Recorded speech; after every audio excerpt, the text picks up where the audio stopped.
Welcome back my dear learners. इस video में हम गूगल शीट्स के सबसे pretty feature, visually appealing feature, charts और ग्राफ्स के बारे में बात कर रहे हैं। तो आपने वो इंग्लिश में सेइंग सुनी है क्या, a picture speaks more than 1000 words, यानी कि एक पिक्चर 1000 वर्ड्स, 1000 शब्दों के बराबर है। एक पिक्चर से बहुत आसानी से आप अपने डेटा के बारे में किसी और को समझा सकते हैं, और वो पिक्चर बनाने का तरीका है charts. So as I said, it's a great way to present and summarise data, and there are different types. ये जो मैंने पिक्चर लगाई है, ये मैंने डायरेक्टली गूगल शीट से ली है कि कितने तरह के चार्ट्स बना सकते हैं हम गूगल शीट्स में, और कौन सा चार्ट कब यूज़ करना है, ये धीरे धीरे एक्सपीरियंस से और डेटा को समझ में आता है। कुछ जगह पे सिर्फ लाइन चार्ट अच्छा होता है, कुछ जगह कॉलम, कुछ जगह पाई। मैं इसके कुछ एग्जांपल्स आपको इस वीडियो में दिखाऊंगी। हम एक्चुअली जियो या मैप बेस्ड चार्ट्स भी बना सकते हैं गूगल शीट्स में, और चार्ट्स को काफ़ी कस्टमाइज़ किया जाता है, उनके टाइटल्स को, एक्स और वाई एक्सिस को, जैसे अगर एरिया, कॉलम या लाइन या बार चार्ट हो उसमें, और ट्रेंड लाइंस भी दिखा सकते हैं टू गिव एन आइडिया कि किस तरह आपका डेटा प्रोसीड कर रहा है, क्या ट्रेंड दिख रहा है डेटा में। आप और भी चीज़ों के साथ प्ले अराउंड कर सकते हैं, जैसे कि कुछ रोज़ और कॉलम्स को हाइड कर दीजिए अगर आपको सिर्फ पार्ट ऑफ द डेटा ही दिखाना है चार्ट में। तो हम जाके अपनी कस्टमर परचेज बिहेवियर डेटा वाली स्प्रेडशीट में चार्ट्स बनाते हैं अब। तो ये है हमारी कस्टमर परचेज बिहेवियर की मेन शीट। पहले शुरुआत करते हैं थोड़े कम डेटा से। तो ये जो हमने पिवट टेबल बनाई थी, इस छोटे से डेटा को चार्ट में कन्वर्ट करना सीखते हैं। तो उसके लिए सबसे पहले तो आप सिलेक्ट करेंगे कि आपको कौन से डेटा को चार्ट में दिखाना है। तो मुझे ये टोटल्स स्किप करने हैं, तो मैं A2 से शुरू करके ऑल द वे D4 तक सिलेक्ट करती हूँ।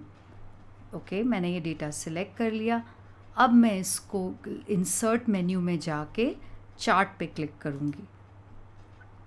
तो इसने ऑटोमेटिकली मुझे गूगल शीट्स ने ये चार्ट बना दिया है। तो इस चार्ट में वो मुझे गोल्ड, रेगुलर और सिल्वर लॉयल्टी ग्रुप का परचेज अमाउंट दिखा रहा है, फीमेल या मेल की तरह से। अब इसको मैं इम्प्रूव कर सकती हूँ, जैसे मेरे एक्स एक्सिस पे जेंडर है और वाई एक्सिस पे परचेज अमाउंट है। अब ये तीनों बार्स सेपरेटली दिखाने के बजाय मुझे अगर कंपैरिजन देखना है कि कितना अमाउंट स्पेंड किया है ईच लॉयल्टी कैटेगरी में, तो मैं यहाँ पे सेटअप में आके कॉलम चार्ट के जगह स्टैक्ड कॉलम चार्ट भी चूज़ कर सकती हूँ। तो ये है कॉलम चार्ट और ये है स्टैक्ड कॉलम। तो अगर इसको सिलेक्ट करती हूँ तो देखिए तीनों बार्स के जगह उसने एक कॉलम में ही कंबाइन कर दिया, और इट्स क्लियर दैट गोल्ड का परचेज अमाउंट सबसे कम है और रेगुलर कैटेगरी में सबसे ज़्यादा है, और फीमेल और मेल का प्रिटी मच सेम लेवल पे है परचेज अमाउंट। तो आपने देखा कि बेसिकली ये नंबर्स को एनालाइज करने के बजाय कि 26 ये क्या है, ये 2,69,000 है या 2,65,000 है, उसके बजाय मैं सिर्फ एक पिक्चर की तरह रिप्रेजेंट करके ईज़िली समझ सकती हूँ कि दोनों का करीब करीब सेम है स्पेंड फीमेल और मेल का। अब इसके बजाय कि मैं यहाँ पे सिर्फ 2 बार्स हों, आई वुड प्रेफर कि मैं यहाँ पे सिल्वर, रेगुलर, गोल्ड लॉयल्टीज़ का डेटा एक्स एक्सिस पे हो। तो वो करने का भी आसान तरीका है। तो ये वाले चार्ट को तो अभी यहाँ मूव कर देते हैं। उसके जगह मैं चाहती हूँ कि हमारे रोज़ और कॉलम्स एक्सचेंज हो जाएं, स्विच हो जाएं। उसको कहते हैं ट्रांसपोज करना, जहाँ पे हम कॉलम्स और रोज़ को स्विच कर सकते हैं। तो उस फीचर को यूज़ करने के लिए हम करेंगे इक्वल्स ट्रांसपोज। तो ये दिखा रहा है ट्रांसपोजेस द रोज़ एंड कॉलम्स, ये हेल्प आ गया। इसमें अब मुझे रेंज देनी पड़ेगी कि कौन से डेटा को मैं ट्रांसपोज करना चाहती हूँ।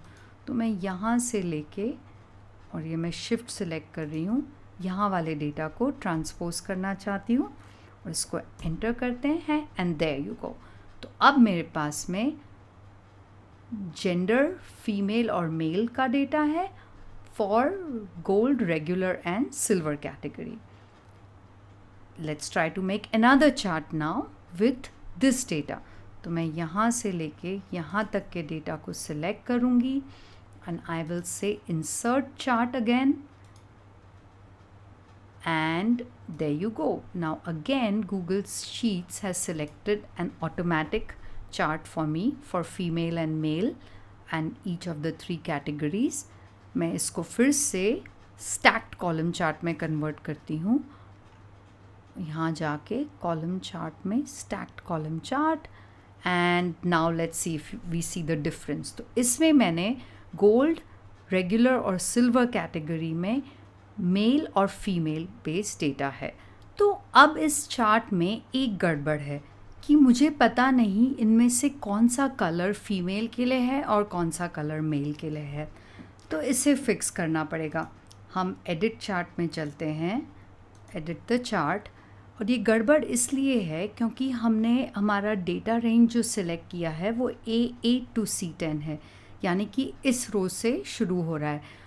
तो इसमें जो लेजेंड था फीमेल और मेल का ये चला गया है. तो we need to start our data from A7. तो लेट्स से दैट.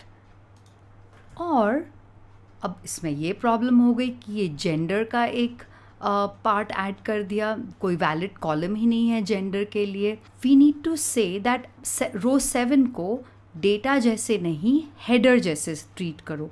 तो यहाँ पे ये ऑप्शन है यूज़ रो 7 as headers.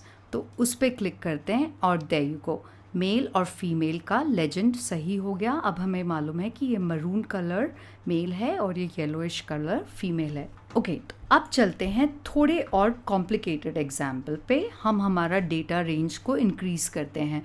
Original customer purchase behaviour वाली शीट पे जाते हैं और मैं आपको पाई चार्ट बनाना सिखाती हूँ.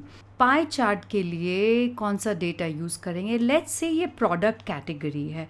हम चाहते हैं देखना कि किस कैटेगरी में ज़्यादा स्पेंड हो रहा है और क्या डिवीज़न है अक्रॉस प्रोडक्ट कैटेगरीज जो हमारे स्पेंड कर रहे हैं कस्टमर्स. तो उसके लिए हम ये प्रोडक्ट कैटेगरी की कॉलम सेलेक्ट कर सकते हैं और हम फिर से इंसर्ट मेन्यू पे जाएंगे और चार्ट सेलेक्ट करेंगे. और बाय डिफ़ॉल्ट ये कॉलम चार्ट ही देता है, पर इस बार हमें थोड़ा इंटरेस्टिंग चाहिए तो हम एक पाई चार्ट सेलेक्ट करेंगे. तो ये रहा पाई चार्ट और देयर यू गो. सी ये बता रहा है कि हर कैटेगरी में कितना लोगों ने स्पेंड किया है. तो सबसे ज़्यादा तो इलेक्ट्रॉनिक्स की कैटेगरी में है 30.6%, और उसके बाद में शायद क्लोथिंग की कैटेगरी है, फिर बाद में उसके बुक्स की कैटेगरी है एंड सो ऑन. तो ये चीज़ एक पाई चार्ट से देख के हमें बहुत आसानी से पता चल जाता है कि डिवीज़न क्या है. अब ये सारे रोज़ को एनालाइज करके तो ये पता चलना मुश्किल था, तो हमने एक पाई चार्ट भी बना लिया.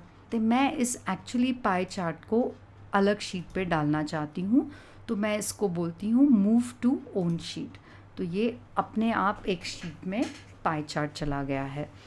Let's come back to my main table and let's say now I want to use the pivot table. आपको याद होगा हमने यहाँ पे एक पिवट टेबल बनाई थी जिसमें हमने डिफरेंट एज कैटेगरीज़ में क्या स्पेंड है अक्रॉस डिफरेंट रीजन्स ये समराइज़ किया था.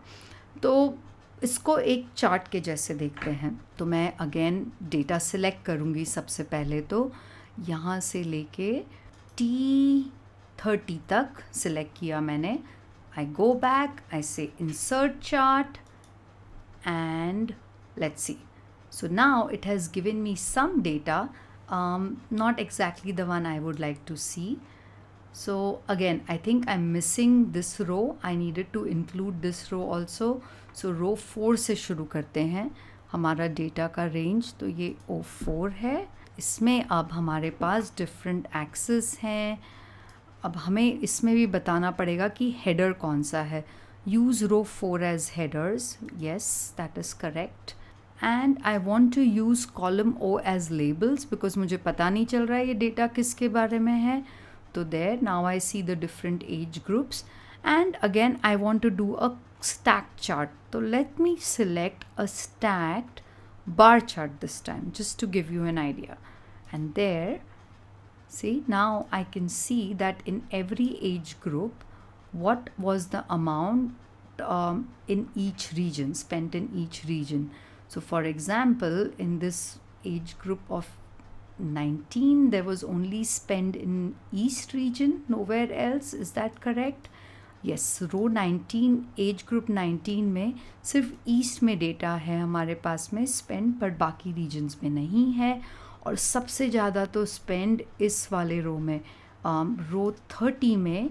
जो रो 30 है, ये मैं इस पर हवर कर सकती हूँ तो मुझे पता चलेगा ये रो 30 का डेटा है. एंड ईस्ट में इतना था, नॉर्थ में इतना था, साउथ में इतना और वेस्ट में इतना. सबसे ज़्यादा स्पेंड तो मेरी रो 30 की कैटेगरी में है. आई थिंक हमने जब पहले एनालाइज किया था इस डेटा को, तब हमने यही कंक्लूड किया था कि रो 30 में सबसे ज़्यादा स्पेंड है, अबाउट 4,97,000 का अक्रॉस दीज डिफरेंट रीजन्स. अब इसको भी हम अपनी एक अलग शीट में मूव कर सकते हैं क्योंकि यहाँ पे बहुत क्राउडेड हो रहा है.